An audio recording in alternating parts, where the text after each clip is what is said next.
জাতীয় সংসদ নির্বাচন ঘিরে রাজশাহীর রাজনীতিতে ফিরেছে উত্তাপ। নির্বাচনের সময়সীমা ঘোষণার পরই সক্রিয় হয়ে উঠেছেন সম্ভাব্য প্রার্থীরা।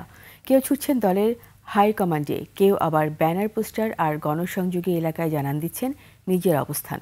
হাসান আল মবিনের ক্যামেরায় রাজশাহী বিভাগীয় প্রতিনিধি বজুল হাসান লিটনের তথ্য ছবিতে ডেস্ক রিপোর্ট। সিল্কোর সিল্ক অ্যান্ড শাইন, যাতে আছে আর্গান অয়েল ও ওট প্রোটিনের গুডনেস, যা আপনার চুলকে রাখে হেলদি অ্যান্ড শাইনিং। রাজশাহী জেলার ৬টি আসনে বিএনপির মনোনয়ন পেতে দৌড়ঝাঁপ করছেন অন্তত ৩৫ জন নেতা। পথসভা, উঠান বৈঠক, ঈদ পুনর্মিলনী কিংবা লিফলেট বিতরণে তারা তুলে ধরছেন বিএনপির ভারপ্রাপ্ত চেয়ারম্যান তারেক রহমানের ৩১ দফা রূপরেখা। এর মধ্যে রাজশাহীর ৪ আসনে ৮ জন এবং রাজশাহীর ৫ আসনে ৮ জন করে মনোনয়ন প্রত্যাশী রয়েছেন। প্রত্যেকেই নিজের অবস্থান জানান দেয়া সহ মনোনয়ন পাওয়ার বিষয়েও আশাবাদী তারা। রাষ্ট্র কাঠামো মেরামতের ৩১ দফা বাস্তবায়নের লক্ষ্যে রাস্তাঘাট, মাঠে ময়দানে যেটা করার দরকার সেটা আমি করতেছি। দলকে নির্বাচন করার জন্য যা যা করা প্রয়োজন তৃণমূল থেকে সবকিছু আমরা ইনশাল্লাহ প্রস্তুতি সম্পন্ন করেছি।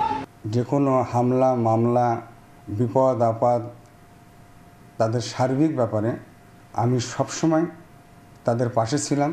এদিকে দলীয় মনোনয়ন প্রত্যাশায় নেতারা যেমন আশাবাদী, তেমনি তৃণমূল কর্মীদের চাওয়া যিনি আন্দোলন সংগ্রামের পাশে ছিলেন তিনি প্রার্থী হবেন। এমন একজন ব্যক্তিকে আমরা চাচ্ছি যে বিগত দিনে আমাদের সঙ্গে ছিল এবং আমাদের সুখে দুঃখে তাকে আমরা পাশে পেয়েছি। যারা সত্যিকার অর্থে জনগণের পাশে থাকবেন, বিএনপির পাশে থাকবেন। জামায়াতে ইসলামী ৬টি আসনের মধ্যে 5টিতে ইতোমধ্যে প্রার্থী ঘোষণা করেছে। নিয়মিত গণসংযোগ ও পথসভায় ব্যস্ত নেতারা। আমাদের চলমান যে কাজ সেটাই নির্বাচনের কাজ, অত প্রস্তুতির এখানে কোনো বিষয় নাই। কোনো দলের কিন্তু এখনও ক্যান্ডিডেট ঠিক হয় নাই, কিন্তু বাংলাদেশ জামায়াতে ইসলামের ৩০০ আসনের ক্যান্ডিডেট ঠিক করে ফেলেছে। অন্যদিকে প্রার্থী দিতে মাঠে আছে বাংলাদেশ জাতীয় পার্টি, বিজেপি।